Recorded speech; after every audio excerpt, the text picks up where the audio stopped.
Bueno, pues para finalizar antes de lo que es la clausura, de acuerdo, vamos a hacer unas pequeñas conclusiones. Voy a tratar de ser breve y simplemente voy a intentar sintetizar un poco lo que se ha visto a lo largo de las ponencias, a lo largo de las jornadas. Además, quiero que sea en un clima conciliador, porque realmente lo que damos cuenta es que al final las narrativas lo que llevan es a contar una historia entre dos partes opuestas en la que los dos tratan de llevarse la balanza a su lado y para eso utilizan todas las herramientas que tienen en su poder. Parte de estas herramientas, obviamente, es la desinformación. La desinformación en sí no es solo lo que conocemos como fake news o mentir para conseguir estos efectos. También queda el omitir la verdad o incluso transformarla. Entonces, muchas veces cuando estamos hablando de desinformación, estamos hablando de que lo hemos llevado al ámbito de la guerra. Hemos estado hablando a lo largo de todas las conferencias, hemos estado hablando del conflicto de Ucrania y la invasión de Rusia y, sin embargo, podemos utilizar la narrativa y la desinformación si la llevamos a conceptos políticos, económicos, sociales. Realmente lo podríamos llevar a todos los ámbitos. Sí, es cierto que como está candente el tema de la guerra, pues al final vamos por ahí. Pero en realidad, si hablásemos de política, obviamente existen narrativas contrastadas y además hay que entender, porque antes mi director, Manu, hablaba de que no existía contranarrativa. Bueno, no existe contranarrativa como producto de inteligencia, como operaciones y el empleo de los productos de inteligencia para realizar esa contranarrativa. Pero está claro que entre dos posturas opuestas, mi narrativa es su contranarrativa y su narrativa es mi contranarrativa. Si esas dos narrativas parten de verdades absolutas, siempre habrá un punto de encuentro, siempre se podrá llegar a una negociación. ¿Por qué? Porque esas verdades absolutas son inamovibles, en teoría, ¿no? Y entonces puede haber un punto de encuentro y puede haber una negociación. Pero normalmente lo que hacemos es, mediante la desinformación, intentar que la balanza caiga a nuestro favor para tener la verdad, para tener la razón. Y entonces ya no empezamos a basarnos en verdades absolutas, ya empezamos a omitir la verdad, a engañar. En el caso, por ejemplo, y volvemos a la invasión de Ucrania, hay una tercera parte en toda esta historia que no se ha contado y que a mí me toca profesionalmente. Nadie ha contado que existían en Donetsk y Lugansk, existían separatistas que no eran ni pro-ucranianos ni pro-rusos. Y fueron siendo eliminados desde el 2014 todos sus líderes con coches bomba. Entonces, omitimos parte de la verdad. ¿Para qué? Para volver a trabajar con las dos narrativas, una narrativa y una contranarrativa. Y hay gente que aquí no cuenta. Cuando estamos hablando de todo esto, al final lo que han salido a relucir no es la libertad de expresión. Han salido a relucir temas éticos. ¿Y a qué me refiero con temas éticos? Desde hace 50 años ha cambiado toda nuestra percepción de la información. Ahora mismo estamos intoxicados por esa información. Lo hemos ido hablando a lo largo de todas las exposiciones. Estamos intoxicados. Tenemos tanta información que han aparecido frases como la de leer de forma diagonal. ¿Qué es leer de forma diagonal? Es no leer nada. Leer de forma diagonal es lo que han hablado los compañeros hace rato de leer los titulares, hacernos una idea. Vivimos muy rápido, recibimos mucha información y eso, ahora mismo con las tecnologías, que en estos últimos 50 años, aparte de esta bomba de información que nos han metido y nos han intoxicado, aparte juegan en nuestra contra, porque esas tecnologías lo que hacen es intentar modificar las conductas. Hablamos ahora mismo de la computación cuántica y del Big Data para conocer exactamente cuáles son nuestros sesgos, nuestras costumbres, para modificar el comportamiento social, el comportamiento grupal. Entonces ya estamos hablando de algo multidisciplinar, ya no estamos hablando solo de que para hablar de narrativas tengamos que hablar de inteligencia o tengamos que hablar de guerra, no, empezamos a hablar de psicología, empezamos a hablar de sociología. Todo esto tiene un entorno muy complicado. que no sabemos controlar. No nos hemos adaptado en este tiempo a controlar toda esa nube de información que nos llega por muchos medios tecnológicos, por la prensa y demás. Existen muy pocas formas de controlarlo ahora mismo. Una de ellas sería fomentar el pensamiento crítico, que eso es lo que se tiene que desarrollar en los centros de estudio, ¿no? Y demás. Otra, hablábamos de un periodismo independiente y ético. Sería otra de las formas.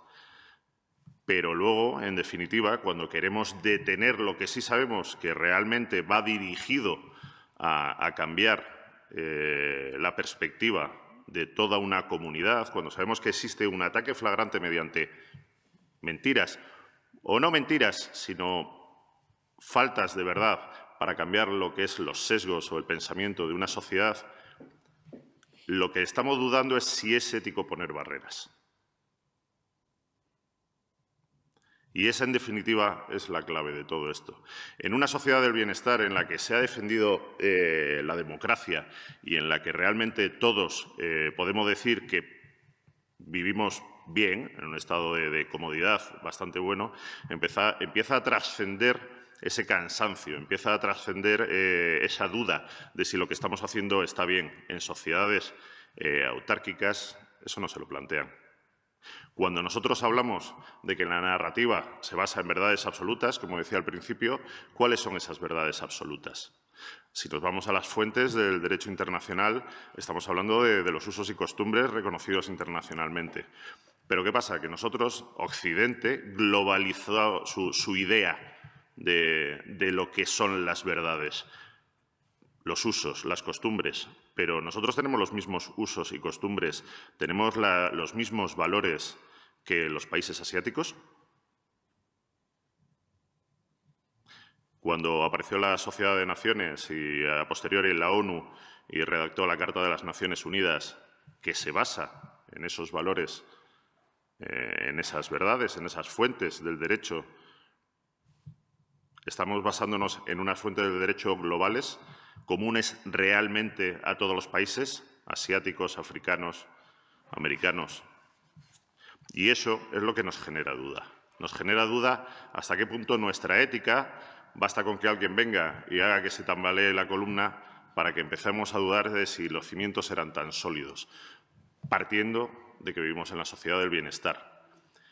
Las sociedades van evolucionando. Una sociedad autárquica, estas cosas no se las plantea porque trabaja como una colmena o tiene un régimen tan lineal en la que realmente no obliga a pensar a las sociedades, sino que van dirigidos. Pero nosotros, efectivamente, podemos decir que somos librepensadores, podemos tomar decisiones, o eso nos creemos, porque luego es como todo. También las sociedades pueden ir dirigidas dentro de su democracia. Pero sí es cierto que podemos llegar a dudar o podemos ser influidos para que lleguemos a dudar de si lo que estamos haciendo está bien. Está también como que seguimos viviendo en la sociedad del bienestar. Está también como que vivimos en una sociedad que está a 1000 años luz socialmente en cuanto a bienestar, en cuanto a libertades, de lo que son otras sociedades. Pero también es cierto que precisamente como estamos tan bien, tendemos a cuestionárnoslo. No lo hemos vivido. No vivimos esa situación. Entonces nos pensamos que a lo mejor su situación no es tan mala, a lo mejor es la nuestra la mala. Ellos que sí la viven no se lo plantean.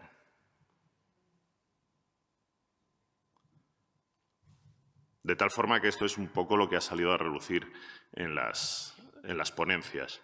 Realmente nos encontramos en una situación en la que existe un conflicto, existe una bipolaridad, porque aunque se habla de multipolaridad realmente como tal, los países se agrupan y se alinean de nuevo, como ya pasó, ahora quizás más bajo el paraguas de China, que sirve para ratificar la otra narrativa.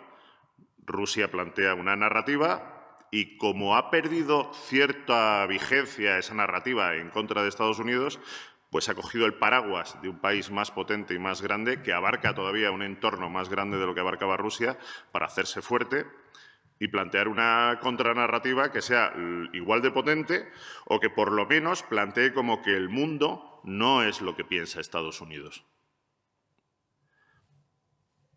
Es un punto de vista. Yo creo que ahí Rusia pierde independencia al ponerse bajo el paraguas de China, pero no cabe duda que esa multipolaridad no existe. Existen dos polos bien diferenciados y luego están sus entornos. Deberíamos de pensar si nosotros somos demasiado parte de entorno, tenemos poca capacidad de definición, si estamos a un lado de la balanza. A lo mejor lo que debemos de plantearnos es lo contrario. ¿Qué pasaría si estuviéramos al otro lado de la balanza? Pero vuelvo a las mismas. Hablaríamos de ética. Si es ético controlar a la población, que ya nos lo planteamos en democracia, si es ético poner barreras, si es ético poner censura, nos lo planteamos nosotros. Y la discusión, vuelvo a las mismas. Se ponen barreras. ¿Esas barreras son buenas? No, la censura nunca es buena. ¿A eso lo podemos llamar censura? Ahí empezamos con el discurso ético. En definitiva, creo que las conferencias, y ya para acabar, que creo que la gente estará hasta las narices de oírme, en definitiva creo que las conferencias lo que nos han es abierto una puerta a tener pensamientos libres, a creer. Probablemente el que tenga sus sesgos seguirá tirando hacia la parte en la que creo, en la que conviene, pero creo que nos ha abierto muchos puntos de vista que era importante que sean plasmados en la sociedad, que la sociedad pueda pensar y decidir libremente. Y para eso tiene que tener conocimiento y para eso hay que dar voz a todo el mundo, contestando al tema de la censura. Obviamente hay que escuchar todos los puntos de vista, pero no hay que contaminar la información. Yo creo que con esto...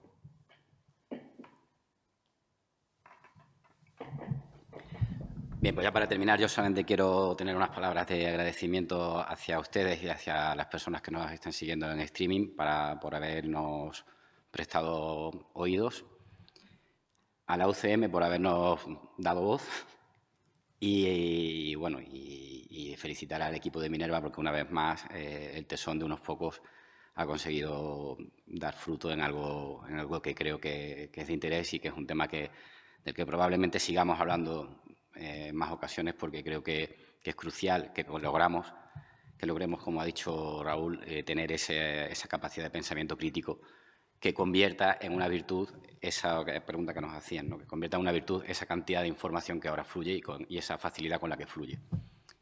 Y nada más. Muchas gracias a todos y ahora sí hemos concluido.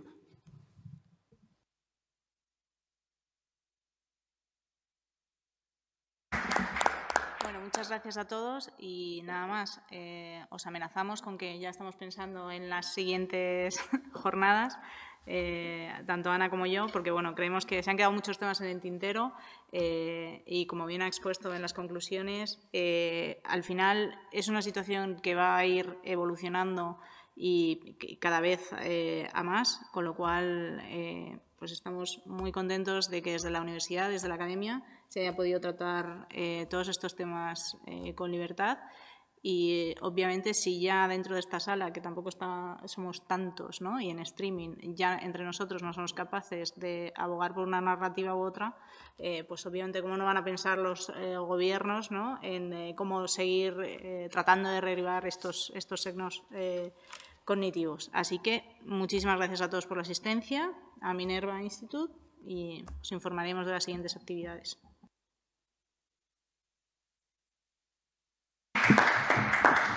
Bueno, pues ya para finiquitar ya, pues ratificar lo que han dicho mis compañeros y emplazarles a la próxima jornada, que mis compañeros van a estar también. Y nada, muchísimas gracias por la atención.